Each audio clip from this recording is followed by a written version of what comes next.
आमिर जी, मैं आपसे पूछना चाहती हूं कि अगर किसी पुरुष पे इल्जाम लगता है और ये व्यापक रूप से इल्जाम लगता है, वो भी किसी नेता पर लगता है, अगर वो गलत नहीं होगा तो वो हड़बड़ाएगा क्यों?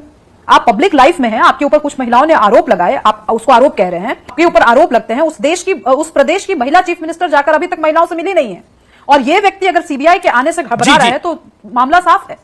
लेकिन मैं विषयांतर थोड़ा सा करूंगी अमित जी, क्योंकि मुझे लक्ष्य करके आज बहुत सारी चीजें कही गई हैं। मैं एक मुगालता बहुत सारे पॉलिटिकल लीडर्स का बिल्कुल दूर कर दूं। मैं उनसे यहां पर तमीज का सर्टिफिकेट लेने नहीं बैठी, और इनफैक्ट मैं दुनिया में किसी से तमीज का सर्टिफिकेट लेने नहीं बैठी। आप मुझसे बदतमीजी से पेश आएंगे, आप मेरे प्रोफेशन पे, आप मेरे पर्सनालिटी पे सवाल उठाएंगे तो मैं आपको गाली सहित घर तक छोड़कर आऊंगी। ये मेरी अपनी पर्सनल मेरा एटीट्यूड है। इस एटीट्यूड के साथ आपको रहना है, रहिए, नहीं रहना है तो भी जनता मैं हूं, वोट मैं आपको देती हूं, तब आप विधायक या सांसद बनते हैं। इस बात को इस देश का कोई भी नेता न भूले। Point number 1। पॉइंट नंबर 2, आप देखिए उत्तर प्रदेश में मनोज यादव की सरकार नहीं है, समाजवादी की सरकार नहीं है, लेकिन आप देखिए अगर समाजवादी पार्टी का एक नेता यहां बैठकर एक महिला पैनलिस्ट के साथ ये बदतमीजी कर सकता है, तो खुदा न खास्ता कभी इनकी सरकार अगर बन गई या इंडिया अलायंस की सरकार बन जाती है और ऐसे नेताओं को प्रश्रय मिलता है, तो इस देश में महिलाओं का क्या हाल होगा? संदेश खाली एक एग्जाम्पल है, एक दृष्टांत है उस एक निरंकुश प्रदेश का जवाब का ले लीजिएगा। जवाब तो आपको जनता दे रही है, चुनाव दर चुनाव जवाब दे रही है। आपसे प्रश्न पूछा जाता है तथ्य और तर्क पर, आप किसी पैनलिस्ट पर व्यक्तिगत आरोप लगाते हैं। क्यों लगाएंगे भाई? मैं पॉलिटिकल एनालिस्ट हूं कि मैं किसी पार्टी की चाटुकार हूं, ये सर्टिफिकेट बांटने वाले आप हैं कौन? क्या आपको यह सुनाई नहीं दिया था? मैं पूछना चाहती हूं अमित जी, कर्ण दोष है क्या इनको? जब मैंने कहा कि भाजपा के नेता एक डेलीगेशन लेकर के अगर जाए तो यह बात मैं कर रही हूं तो क्या भाजपा के पक्ष में जा रही है? यह सुनाई नहीं देता है मनोज यादव जैसे नेताओं को? मैं इन लोगों की गुंडागर्दी बिहार में झेल चुकी हूं, राजद के नेताओं की गुंडागर्दी झेल चुकी हूं, आधिकारिक रूप से कह रही हूं मैं ये चीज। इसीलिए समाजवादी हो, नमाजवादी हो, कोई भी वादी हो, ये अगर चाहेंगे कि यहां बैठ करके मेरे ऊपर आरोप लगा करके, ठीक है, अब आपने अपने आरोपों का जवाब दिया। मैं कहता हूं विषयांतर ज्यादा हो रहा है, विषय पर आइए। एक टिप्पणी करी मनोज यादव, आप भी अपनी बात को रखिए। मेरा बस निवेदन है, व्यक्तिगत हम किसी पे ना हो। Make your point Manoj ji.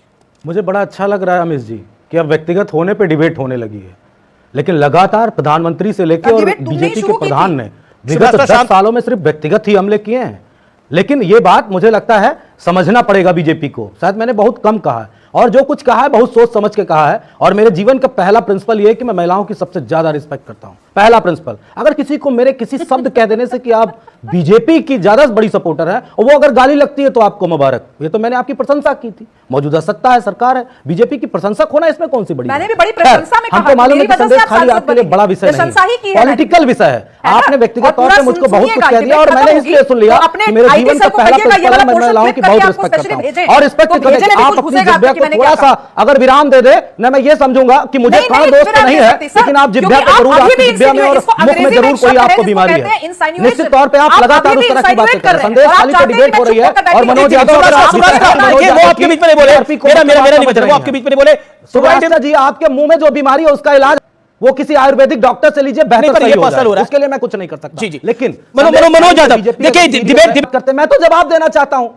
तो मैं चुप नहीं। क्यों आप सुब्रास्टा जी मुझे बार बार पिंच कर रही हैं? वाह, क्या इनको आपने इसलिए बुलाया है? मैं संदेश खाली पे घेरो ना मुझको, मैं जवाब ही तो दे रहा हूं।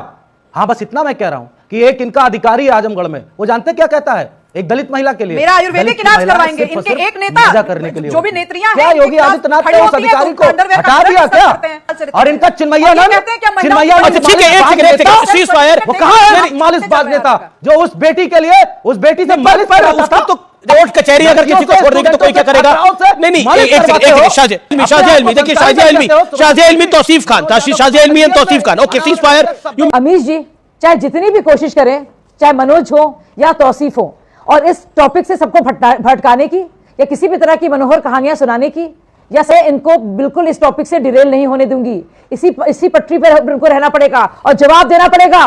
संदेश खाली की जो महिलाएं हैं, और 50 महिलाओं की बात हो रही है, हमने सुना, बहुत तकलीफ दे है, वो सब सुनता है इंसान, कोई आम इंसान भी। मैं बहुत से लोगों को जानती हूँ जो बहुत ही पीड़ित होते हैं सुनकर ये बात, वहां घोर पाप हुआ है, और किस मुंह से हम लोग डिफेंड कर सकते हैं ऐसे लोगों को? आप थोड़ी देर के राजनीति छोड़ दीजिए, आप सोचिए उन महिलाओं के बारे में, उन घरों के बारे में, कैसे वो रहती हैं, बिल्कुल वंचित, दलित, गरीब महिलाएं हमारी, किस तरह से उनके साथ शोषण होता है। उनको टीएमसी के दफ्तरों में जैसे कि कोई उनके लिए तो सबसे बड़ा पॉलिटिकल पार्टी वहां की मानी जाती है। कैसा लगता होगा? ये बेबसी सोचिए आप। नहीं, कोई भी महिला से सोचे, नहीं, कोई पुरुष सोचे। मैं शाजिया इल्मी, मुझे तकलीफदेह लगता है। नहीं, बिल्कुल बहुत तकलीफदेह लगता है। मुझे नहीं लगता कि किसी की जो भी इस कहानी को सुन रहेगा उसकी रूह काम जाएगी। और विवेक श्रीवास्तव भी इस बात से एग्री करेंगे। जो कोई जो कुछ हो रहा है, मैं फिर तौसीफ जी को मौका दूंगा अपनी बात रखने का। विवेक श्रीवास्तव, टीएमसी के दफ्तर में ले जाया जाए, पार्टी ऑफिस में? नहीं, बिल्कुल गलत है। देखिए, ये सब हम सब इसके खिलाफ हैं, अक्रॉस द पार्टी लाइंस सभी लोग इसके खिलाफ हैं। और मेरा ये भी मानना है कि भाई इसको, लेकिन कम्युनल एंगल जो बीजेपी देती है, हम उसकी बात कर रहे हैं। मैंने अप्रिशिएट किया कि सुब्राष्ट्रा ने बोला कि भाई रेसलर, जो लड़कियां रेसलिंग करती थी उनके खिलाफ अन्याय था, बीजेपी का डेलीगेशन वहां भी जाना चाहिए था। तो जो सही बोलेगा उस बात को सही कहा जाएगा, ये एक अलग इशू है। लेकिन द पॉइंट इज, आप सेलेक्टिव नहीं हो सकते। बीजेपी इलेक्शन के हिसाब से सेलेक्टिव अप्रोच कर रही है और राजनीतिक रोटियां सेक रही है। इलेक्शन की